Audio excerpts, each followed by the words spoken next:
ഇന്നത്തെ അറിയിപ്പുകൾ.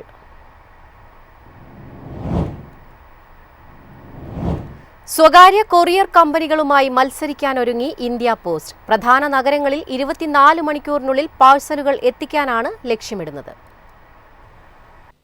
തിരഞ്ഞെടുക്കപ്പെട്ട റൂട്ടുകളിൽ 24 മണിക്കൂറും 48 മണിക്കൂറും ഗ്യാരണ്ടീഡ് ഡെലിവറി സമയപരിധി അടിസ്ഥാനമാക്കിയുള്ള മെയിൽ പാഴ്സൽ സേവനങ്ങൾ അവതരിപ്പിക്കാനാണ് പുതിയ തീരുമാനം. ഇ കൊമേഴ്സ് മേഖലയിലെ വർദ്ധിച്ചുവരുന്ന ആവശ്യകതകൾ നിറവേറ്റാനും സ്വകാര്യ കൊറിയർ കമ്പനികളുമായി മത്സരം ശക്തമാക്കാനും ഇത് ഇന്ത്യ പോസ്റ്റിനെ സഹായിക്കും. നിലവിൽ ഏകദേശം 3 മുതൽ 5 ദിവസങ്ങൾക്കുള്ളിലാണ് പാഴ്സൽ ഡെലിവറി സേവനങ്ങൾ ഉറപ്പാക്കുന്നത്.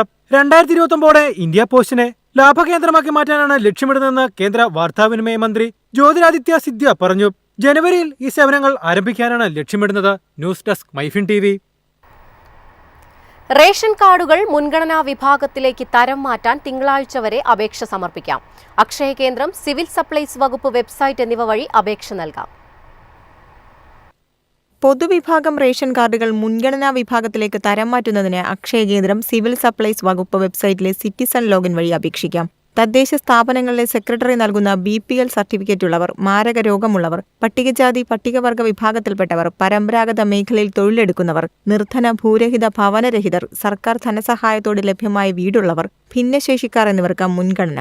അപേക്ഷയിൽ വിവരം നൽകുന്നതിനോടൊപ്പം ബന്ധപ്പെട്ട രേഖകളും സമർപ്പിക്കണം. 1000 ചതുരശ്ര അടിയിലധികം വിസ്തീർണമുള്ള വീട്, 1 ഏക്കറിലധികം ഭൂമി, സർക്കാർ, അർദ്ധ സർക്കാർ, പൊതുമേഖലാ സഹകരണ സ്ഥാപനങ്ങളിലെ ജീവനക്കാർ, സർവീസ് പെൻഷൻകാർ, ആദായ നികുതി ദാതാക്കൾ, കുടുംബത്തിന്റെ പ്രതിമാസ വരുമാനം 25,000 രൂപയിലധികമുള്ളവർ, ഏക ഉപജീവന മാർഗമായ ടാക്സി ഒഴികെ 4 ചക്ര വാഹനം സ്വന്തമായുള്ളവർ, കുടുംബത്തിൽ ആർക്കെങ്കിലോ വിദേശ ജോലിയിൽ നിന്നോ സ്വകാര്യ സ്ഥാപനത്തിലെ ജോലിയിൽ നിന്നോ മാസം തോറും 25,000 രൂപയിലധികം വരുമാനമുള്ളവർ എന്നിവർക്ക് മുൻഗണന റേഷൻ കാർഡിന് അർഹതയില്ല.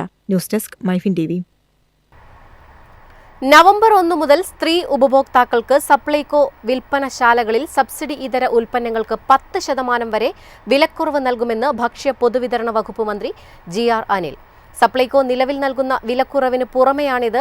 സപ്ലൈകോയുടെ സുവർണ ജൂബിലി ആഘോഷങ്ങളുടെ സമാപന ചടങ്ങ് ഉദ്ഘാടനം ചെയ്ത് സംസാരിക്കുകയായിരുന്നു മന്ത്രി.